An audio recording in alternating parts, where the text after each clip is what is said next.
Hello बच्चों, good morning. बच्चों, आज मैं आप लोग को सामाजिक विज्ञान का पाठ 9 पढ़ाने वाली हूँ। पाठ का नाम है ईस्वी सन 1857 का स्वतंत्रता संग्राम। यानी 1857 में आज़ादी के लिए जो लड़ाई लड़ी गई, संघर्ष किया गया अंग्रेज़ों के खिलाफ, उसके बारे में हम लोग पढ़ेंगे और जानेंगे। चलिए पढ़ते हैं। भारत में यूरोपीय प्रजा का आगमन और विशेष रूप से भारत में ब्रिटिश शासन की नीति रीति के परिणाम स्वरूप राष्ट्रवाद का उदय हुआ था। राष्ट्रवाद का मतलब होता है अपने राष्ट्र के प्रति प्रेम व्यक्त करना, लगाव व्यक्त करना और सिर्फ राष्ट्र के बारे में ही सोचना, उसका विस्तार करना। ईस्वी सन 1857 में भारत में एक महत्वपूर्ण घटना घटी। इस घटना को भारत में राष्ट्रवाद के उदय के महत्वपूर्ण तत्वों में प्रथम घटना के रूप में माना जाता है। इसमें बता रहे हैं कि भारत में जब यूरोपीय प्रजा का आगमन हुआ था, यानी यूरोप के लोग भारत में आए और विशेष रूप से भारत में अंग्रेजी शासन की जो नीति नियम थे, तरीके थे, उसके परिणाम स्वरूप राष्ट्रवाद का उदय हुआ। यानी अपने राष्ट्र के प्रति लोग लगाव व्यक्त करने लगे, राष्ट्र के संपन्नता के लिए, खाली राष्ट्र के लिए लड़ते थे, अपने राष्ट्र का विस्तार चाहते थे। ईस्वी सन 1857 में भारत में एक महत्वपूर्ण घटना घटी। इस घटना को भारत में राष्ट्रवाद के उदय का महत्वपूर्ण तत्वों में प्रथम यानी पहला घटना के रूप में माना जाता है। आगे पढ़ते हैं। ईस्वी सन 1857 के स्वतंत्रता संग्राम के उद्भव यानी उत्पत्ति के कारण। ईस्वी सन 1857 में जो स्वतंत्रता के लिए युद्ध हुआ, लड़ाई लड़ी गई, उसके उत्पत्ति का कारण क्या था, उसके बारे में हम पढ़ेंगे।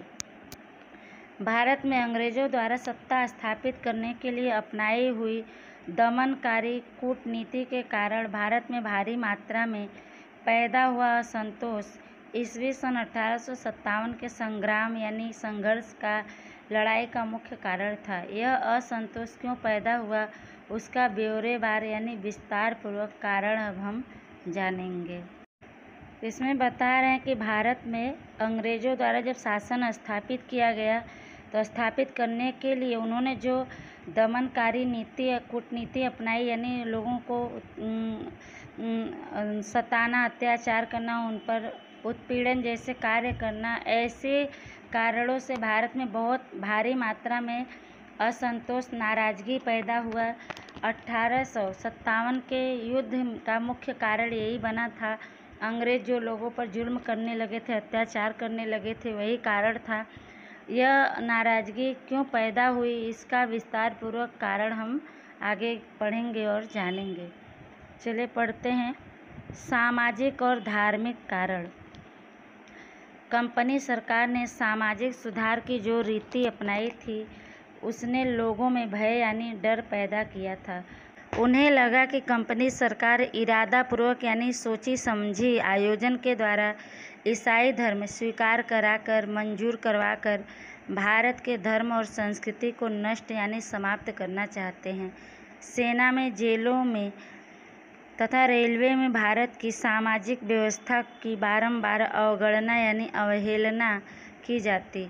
समाज का बड़ा भाग उस समय रूढ़वादी था।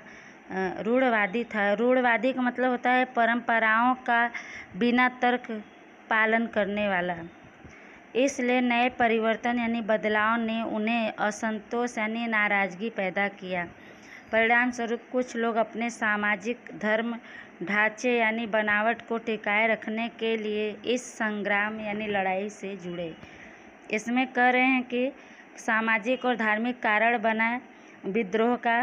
कंपनी सरकार ने सामाजिक सुधार की जो रीति अपनाई थी, तरीका अपनाया था, उससे लोगों में डर पैदा हो गया था कि उन्हें लगा कि कंपनी सरकार सोची समझी आयोजन के अनुसार ईसाई धर्म स्वीकार करवा कर भारत का जो धर्म है और संस्कृति है, उसको समाप्त करना चाहता है। सेना में, जेलों में तथा रेलवे में भारत की सामाजिक व्यवस्था की बारंबार तिरस्कार की जाती थी, अवहेलना की जाती थी। भारत का बड़ा भाग उस समय रूढ़वादी यानी वो परंपराएं जो बिना तर्क के हो और उसका पालन करने वाला था।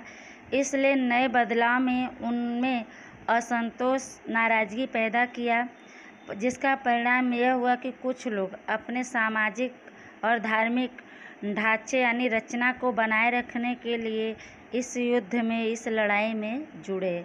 आगे पढ़ते हैं। आर्थिक कारण।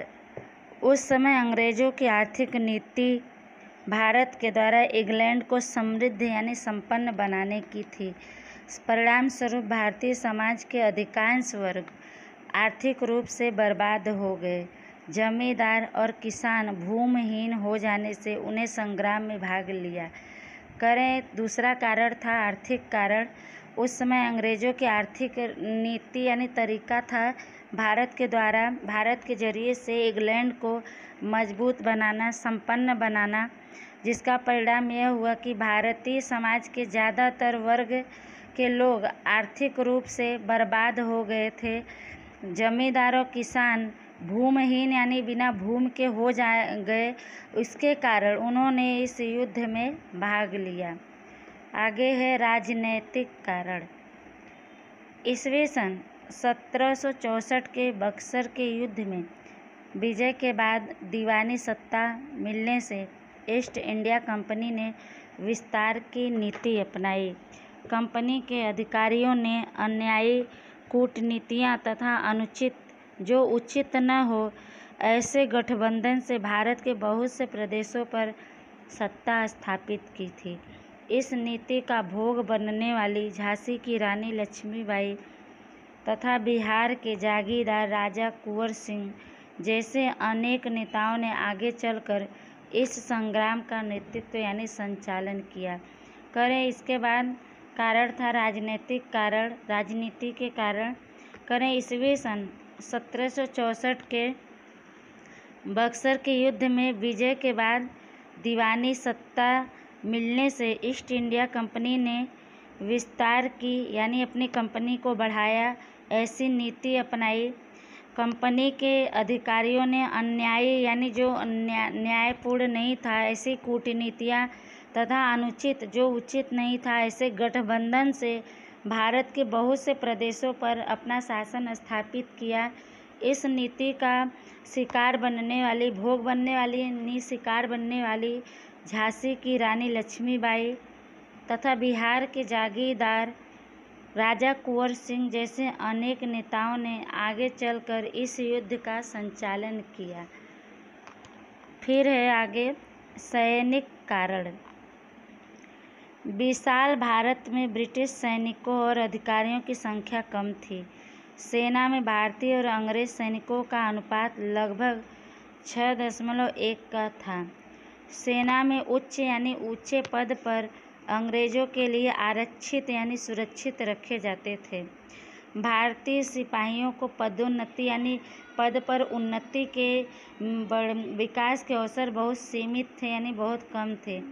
भारतीय और अंग्रेज सिपाहियों के वेतन में भी बहुत अधिक अंतर था।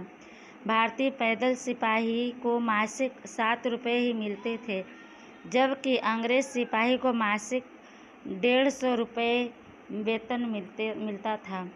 अंग्रेज अफसर भारतीय सिपाहियों को बहुत हल्का और तुच्छ समझते थे। उस समय भारतीयों के लिए समुद्र पार करने की मनाही थी यानी मना था। इसमें कह रहे हैं कि विशाल भारत यानी बहुत बड़े भारत जैसे देश में ब्रिटिश यानी अंग्रेजी सैनिकों और अधिकारियों की संख्या बहुत कम थी। सेना में भारतीय और अंग्रेज सैनिकों का अनुपात लगभग 6.1 का था।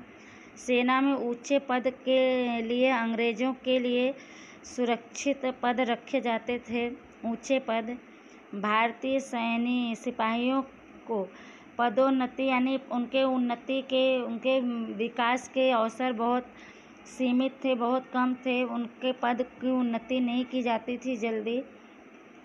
भारतीय और अंग्रेज सिपाहियों के वेतन में भी बहुत अधिक अंतर था। जो भारतीय पैदल सिपाही थे उनको महीने का 7 रुपये ही मिलता था, जबकि अंग्रेज सिपाही को महीने का 150 रुपये वेतन मिलता था। अंग्रेज अफसर भारतीय सिपाहियों को बहुत हल्का और तुच्छ यानी छोटा समझते थे।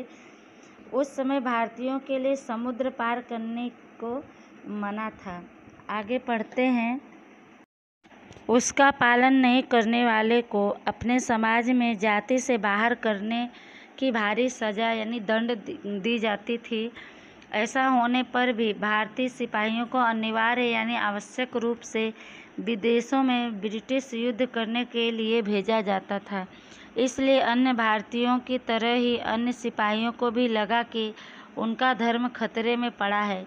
सिपाही भी भारतीय समाज का एक अंग होने के कारण सामान्य प्रजा को भोगने पड़ते दुखों का सीधा असर यानी प्रभाव उनके ऊपर पड़ता था। करें कि उस समय अंग्रेज़ों के समय में भारतीयों को विदेश में जाना मना था और जो इस अनुशासन का आज्ञा का पालन नहीं करता था उसे अपने समाज में जाति से बाहर करने की भारी सज़ा मिल जाती थी। ऐसा होने पर भारतीय सिपाहियों को आवश्यक रूप से विदेशों में अंग्रेज़ों से युद्ध करने के लिए भेजा जाता था। इसलिए दूसरे जो भारतीय थे उनकी तरह ही अन्य सिपाहियों को भी लगा कि उनका धर्म खतरे में पड़ा है। इसलिए सिपाही भी भारतीय समाज का एक अंग होने के कारण सामान्य प्रजा को भोगने पड़ते दुखों का सीधा असर उनके ऊपर भी पड़ता था। आगे पढ़ते हैं। तत्कालिक कारण। विदेशी शासन के विरुद्ध लोगों का रोष क्रमशः अलग अलग क्षेत्रों पर बढ़ता जाता था। इसी दौरान ईस्वी सन 1857 के जनवरी महीने में भारत की सेना में एनफील्ड राइफल दाखिल किया गया। उसमें उपयोग की जाने वाली कारतूस बनाने के लिए गाय और सूअर की चर्बी का उपयोग होता था। इस कारतूस का उपयोग करते समय दांत से तोड़ना पड़ता था। धार्मिक दृष्टि से क्रमशः हिंदू और मुस्लिम सैनिकों की भावनाएं आहत यानी चोटिल हुई। उन्हें ऐसा लगा कि अंग्रेज उन्हें धर्म भ्रष्ट करना चाहते हैं। उन्होंने अपने ऊपरी अफसरों से इस संबंध में शिकायत की, परंतु उसका संतोषजनक उत्तर न मिलने पर सर्वप्रथम बैरकपुर की 19वीं पलटन ने इस चर्बी वाले कारतूस का उपयोग करने से इनकार किया। इससे पूरी पलटन को ही बिखेर दिया गया यानी फैला दिया गया। तत्कालिक यानी तुरंत के कारण विदेशी शासन के खिलाफ लोगों का जो रोष था, क्रोध था, लगभग अलग अलग क्षेत्रों में बढ़ता ही जा रहा था। इसी समय ईस्वी सन 1857 के जनवरी महीने में भारत की सेना में एनफील्ड राइफल दाखिल किया गया यानी लाया गया। उसमें उपयोग की जाने वाली कारतूस बनाने के लिए गाय और सूअर की चर्बी का प्रयोग होता था और इस कारतूस का उपयोग करते समय दांत से तोड़ना पड़ता था। धार्मिक दृष्टि से धर्म के नज़रिए से क्रमशः हिंदू और मुस्लिम सैनिकों की भावनाओं को चोट पहुंचती थी, क्योंकि ये हिंदू और मुस्लिम के लिए पाप था। उन्हें ऐसा लगा कि अंग्रेज उन्हें धर्म भ्रष्ट करना चाहते हैं यानी उनके धर्म को नष्ट करना चाहते हैं। उन्होंने अपनी ऊपरी अफसरों से इस संबंध में शिकायत की, परंतु उसका उन्हें उत्तर संतोषजनक न मिला। पर सर्वप्रथम बैरकपुर की 19वीं पलटन ने इस चर्बी वाले कारतूस का प्रयोग करने से मना किया। इससे पूरी पलटन को ही फैलाकर रख दिया गया। आगे पढ़ते हैं। संग्राम का आयोजन और मंगल पांडे। ईस्वी सन 1857 के मई महीने की 31 तारीख को पूरे देश में एक साथ ईस्ट इंडिया कंपनी की हुकूमत के समक्ष यानी सामने संग्राम का आयोजन था। नाना साहेब पेशवा, बहादुर शाह जफर, कुंवर सिंह, अवध का नवाब आदि उसमें शामिल थे। कुशल और बहादुर सेनापति तात्या टोपे और कुशाग्र यानी निपुण तेज बुद्धि से आयोजन करने वाले रंगो बापूजी तथा प्रखर यानी बुद्धिमत्तापूर्ण अधिवक्ता पत्रकार अजीमुल्ला खां भी परिश्रम यानी मेहनत कर रहे थे। संग्राम के लिए प्रजा को तैयार करने के लिए सैनिकों के लिए प्रतीक यानी चिन्ह रूप में रोटी और प्रजा के लिए कमल के प्रतीक गांवों तक पहुँचे। मौलवी, पुजारी, भक्त, फेरी वाले, लोकनायक और औलिया यानी फकीर तथा भजनिकों ने लोगों तक यह संदेश पहुंचाने में बड़ी भूमिका यानी रोल निभाई। इसमें कह रहे हैं कि संग्राम यानी युद्ध का आयोजन और मंगल पांडे के बारे में बता रहे हैं कि ईस्वी सन 1857 के मई महीने की 31 तारीख को पूरे देश में एक साथ ईस्ट इंडिया कंपनी की हुकूमत के सामने युद्ध का आयोजन किया गया।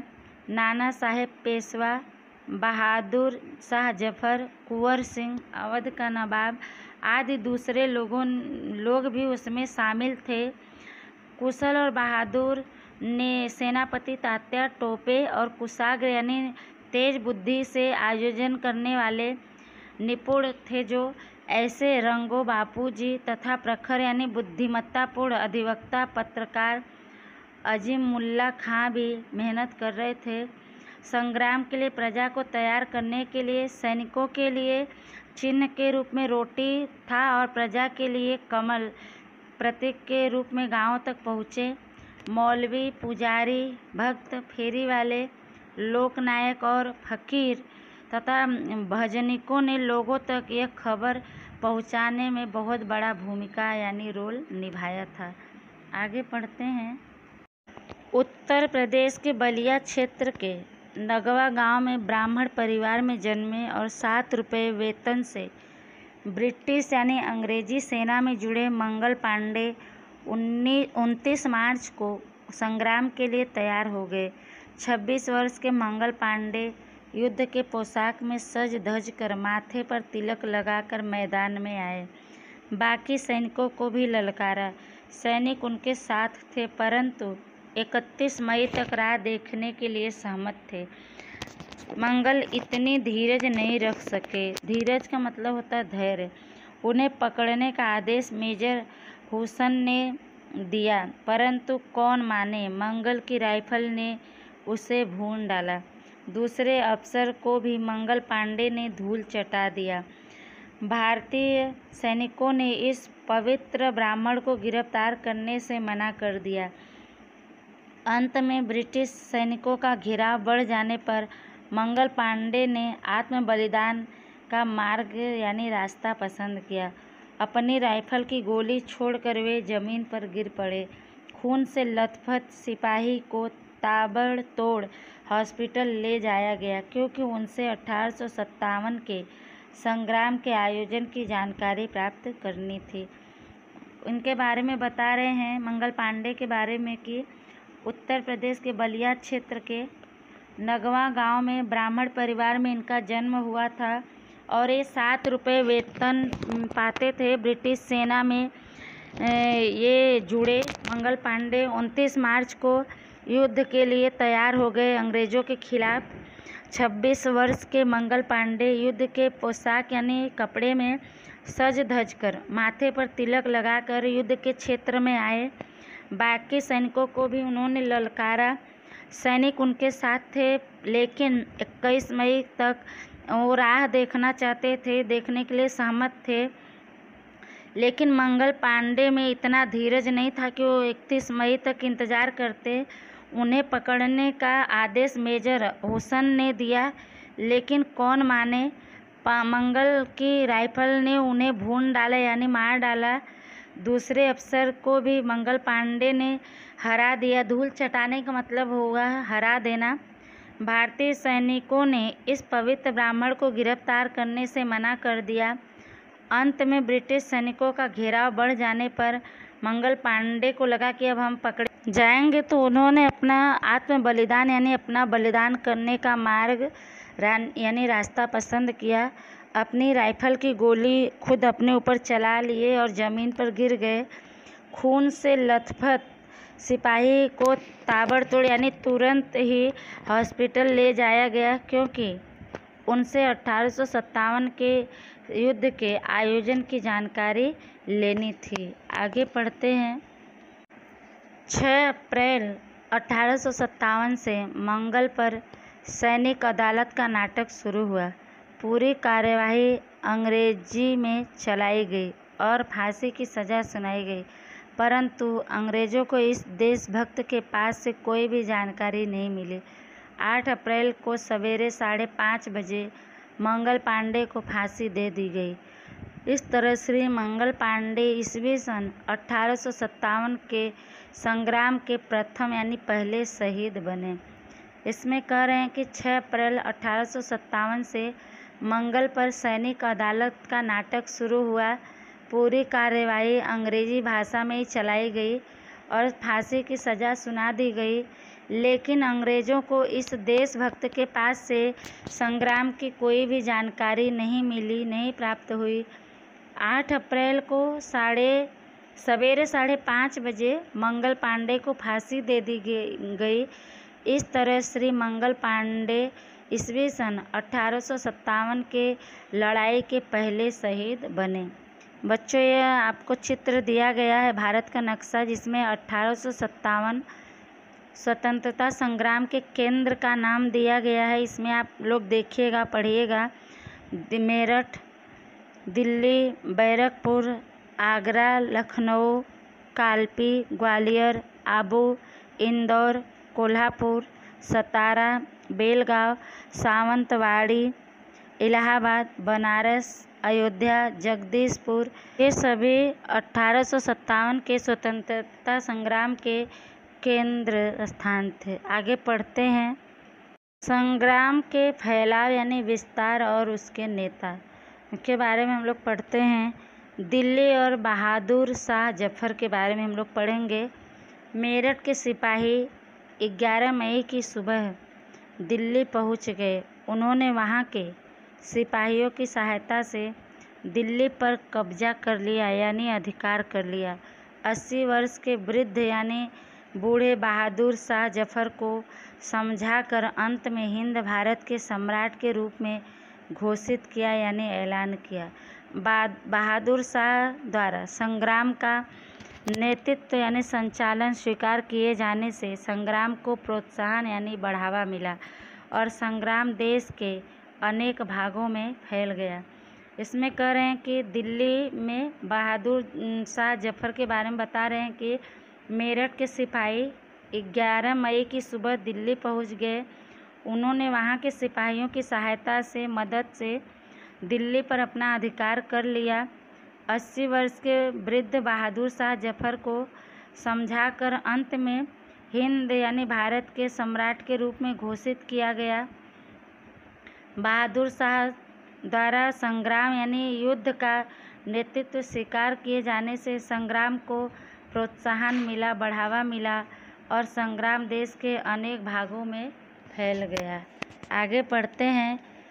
कानपुर और नाना साहब।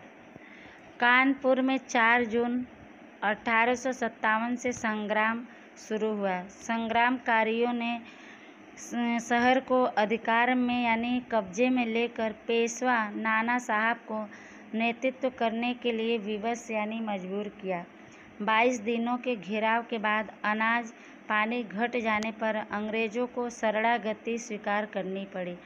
कह रहे कानपुर के बारे में कह रहे हैं कि कानपुर और नाना साहब के कानपुर में 4 जून 1857 के युद्ध शुरू हुआ। संग्रामकारियों यानी युद्ध में भाग लेने वाले व्यक्तियों ने शहर को अधिकार में लेकर पेशवा नाना साहब को संचालन करने के लिए मजबूर किया। 22 दिनों के घेराव के बाद अनाज और पानी घट जाने पर अंग्रेज़ों ने इनके शरण में आना स्वीकार कर लिया, उनको करना पड़ा। आगे पढ़ते हैं। बिहार और कुंवर सिंह। बिहार में कुंवर सिंह के बारे में पढ़ेंगे। बिहार में पटना, जगदीशपुर संग्राम के मुख्य केंद्र थे। जगदीशपुर के 70 वर्षीय जागीरदार कुंवर सिंह ने संग्राम का नेतृत्व अपने हाथों में लिया। उन्होंने एक नौजवान की तरह लड़कर अंग्रेज़ों का वीरतापूर्वक सामना किया। एक बार उनकी कलाई में गोली लगी। घाव का जहर शरीर में फैल न जाए इसके लिए स्वयं यानी खुद अपनी तलवार से हाथ की कोहनी में से काट कर गंगा नदी में अर्पित कर दिया यानी चढ़ा दिया था। उन्होंने मृत्यु से पहले अपना जगदीशपुर अंग्रेज़ों के कब्जों से यानी अधिकार में से छुड़ा लिया था। बिहार के कुंवर सिंह के बारे में बता रहे हैं कि बिहार में पटना जगदीशपुर के युद्ध के मुख्य केंद्र थे। जगदीशपुर के 70 वर्षीय यानी 70 साल के जागीरदार कुंवर सिंह ने युद्ध का नेतृत्व किया, उसको अपने हाथों में लिया।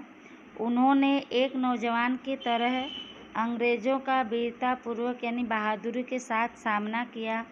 एक बार उनकी कलाई में गोली लगी, उसका घाव का जहर पूरे शरीर में न फैल जाए, इसके लिए उन्होंने खुद अपनी तलवार से हाथ की कोहनी में से काट कर हाथ को गंगा नदी में अर्पित कर दिया था और उन्होंने मरने से पहले अपना जगदीशपुर अंग्रेज़ों के अधिकार में से छुड़ा लिया था। आगे पढ़ते हैं। आगे है झांसी और वीरांगना लक्ष्मीबाई। झांसी की रानी वीरांगना लक्ष्मीबाई के बारे में हम लोग पढ़ेंगे। झांसी की रानी लक्ष्मीबाई एक वीरांगना थी। उनके दत्तक पुत्र, दत्तक का मतलब होता है गोद लिया हुआ पुत्र, के गद्दी पर के अधिकार को अंग्रेज़ों ने स्वीकार नहीं किया यानी माना नहीं था। इसलिए लक्ष्मीबाई भी संग्राम में जुड़ गई थी। वे संग्राम के बहादुर नेताओं में से एक थी। उन्होंने अंग्रेज़ों से लड़ने के लिए स्त्रियों की एक सेना तैयार की थी। वे वीरतापूर्वक लड़ी। अंग्रेज़ अधिकारियों के मतानुसार यानी उनके कहने के अनुसार लक्ष्मीबाई 1857 के संग्राम के नेताओं में श्रेष्ठ स्त्री नेता थी। रानी लक्ष्मीबाई के बारे में कह रहे हैं कि झांसी की महारानी लक्ष्मीबाई एक वीरांगना थी, बहादुर स्त्री थी। उनके दत्तक पुत्र के गद्दी के अधिकार को अंग्रेज़ों ने स्वीकार नहीं किया था। इसलिए लक्ष्मीबाई भी इस युद्ध में जुड़ गई थी। वे युद्ध के संग्राम के बहादुर नेताओं में से एक थीं। उन्होंने अंग्रेज़ों से लड़ने के लिए एक स्त्रियों की एक सेना तैयार की थी। वे बहादुरी के साथ लड़ी। अंग्रेज़ अधिकारियों के कहने के अनुसार रानी लक्ष्मीबाई 1857 के संग्राम के नेताओं में श्रेष्ठ स्त्री नेता थी। बच्चों, आज के लिए इतना ही। आगे का भाग आपको वीडियो के दूसरे भाग में पढ़ाऊँगी। जितना पढ़ाया गया है भाग 1 में उतना आप लोग ध्यान से सुनिएगा। लेसन जो भी होगा आप लोग करते रहिएगा। तब तक के लिए धन्यवाद।